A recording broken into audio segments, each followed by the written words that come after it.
Pinot Noir again. So Pinot Noir is what we do best. These are the tanks we make in right here.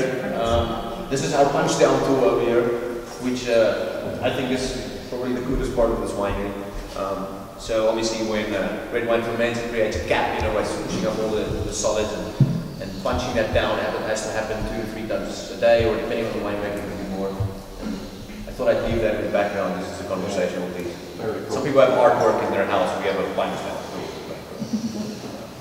And so Pinot Noir for us is everything here. We really enjoy making the wine, drinking the wine, and I think that's really what it's all about.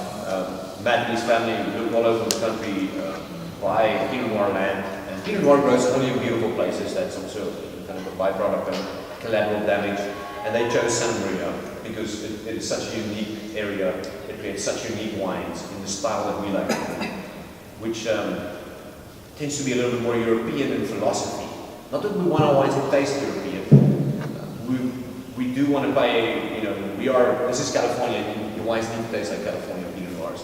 But we wanted lower alcohol wine, high acidity wine, wine that goes with food, that's more of a social beverage rather than a cocktail beverage, which has become so kind of, that's what's happened to wine in a lot of areas in California, where it's become something like a cocktail, which obviously it's not. It comes from food and social family times and just having a good time. So we use something called whole cluster fermentation, which is I think what differentiates us from most people, even though I know all of these guys experimenting with it using different percentages of it. We're quite aggressive with it. We're still trying to find our place with what it does. But it basically means we throw the stem in with fermentation. The machine that these stems fruit was only invented in the mid-1950s. And so you can imagine a lot of wines prior to that, when it comes to red wine, were made with stems. Some of your older wines that have become legendary vintages were made that way. And it does add ageability to the wine because it adds extra tannin. And essentially, if you think of the stem is the same wood that oak is made out of. So it provides tannin, it provides aromatics, but it provides it from our property. It's not a flavor we bought from a factory in France that anybody could buy.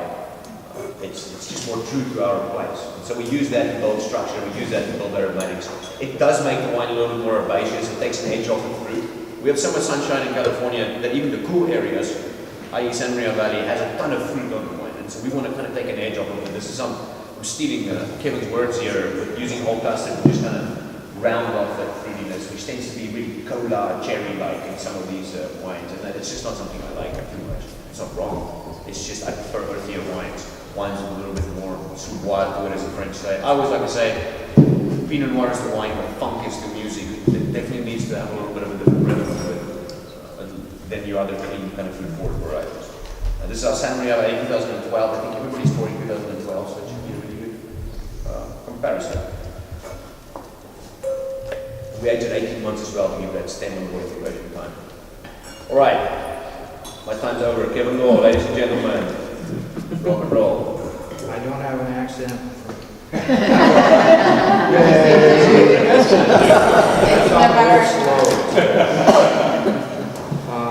So mine is the one awkwardly placed in the middle of the placemat here. That happens to be a 2011. I thought that would be kind of fun to compare. 2011 was a really cool vintage, and it happens to have a finished alcohol of about 12.7.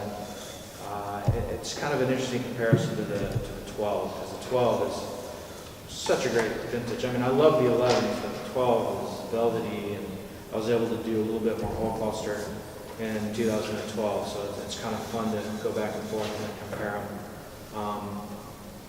I tend to pick on pH, so this vineyard is a great site for that.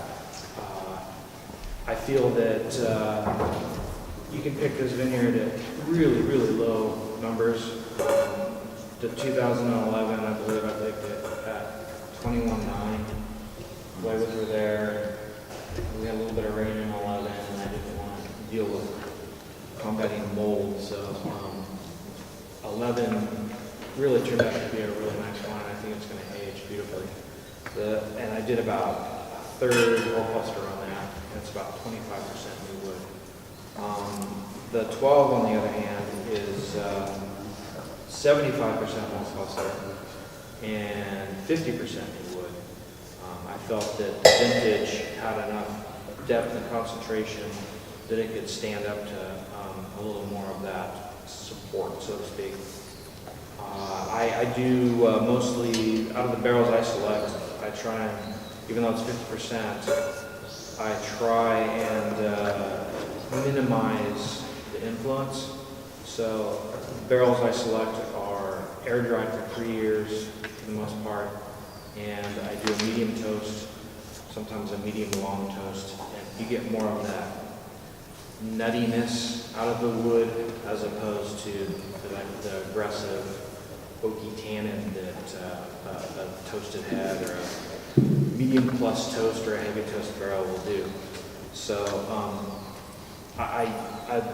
who doesn't like new barrels, you know? I love them. You don't have to clean them, they're ready to go, just fill them up. So I try and dial back the oak, but when I come down to the final blend, I seem to end up with about 50%. That's kind of my sweet tooth, so to speak. Do you, what do you feel was the interaction between whole cluster and new oak? Do you believe that whole cluster tends to go better with more new oak or less new oak? Less. I mean, that's the general rule of thumb. I really prefer putting my choice lots of whole cluster in once and twice used barrels, because it really brings out the floral notes, that kind of pokery, rose hip kind of flavor. The new oak can kind of obliterate those nuances, but sometimes with the lighter toast, it can work. It's just luck, basically. This is the whole process, right? Hey Kevin, in terms of 2011 versus 2012, you said you picked 2011 and 21.9. Yeah, it was like 21.9, 22. The finished alcohol is 12.7. And then for 12, when does that translate into? 2012, I picked it at 22.5 and 23 bricks. Which Right around there. And I got a lot more hang time in 12, which also helps give it a little darker, richer fruit profile. So that's probably 13.2, 13.3. Yeah. Just trying to sort out yeah. bricks and Good alcohol. point. To back up, 2011 is 12.7 and 2012 is 13.4. You can sense the structural difference in the two wines. I feel like the 11 is a lot more structured. And that's actually going to, I think, age longer than the 12. Potentially, yeah. Which is kind of fun to follow. We'll see. Is this all block 1A?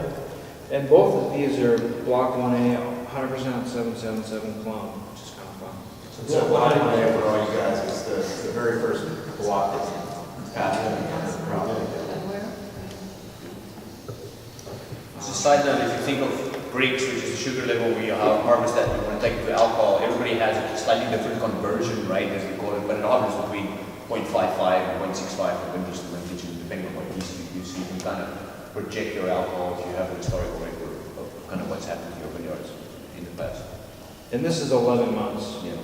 in barrel and then bottled as a comparison. Do you use a different...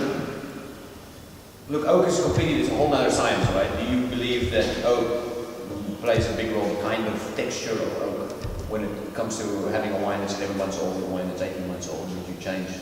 Yeah, The forest. if I was doing 18 months, I would definitely scale back up a little bit, because then you start drying out the fruit. Yeah. But I think with the 11-month program, and then it'll change,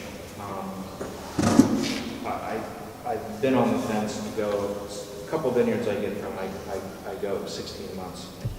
But I just feel that for the most part, and working with other wineries,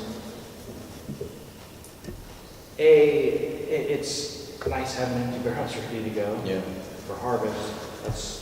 So pure economics plays unfortunately a part of it. But second, so many vintages went by where tasting, it's all good.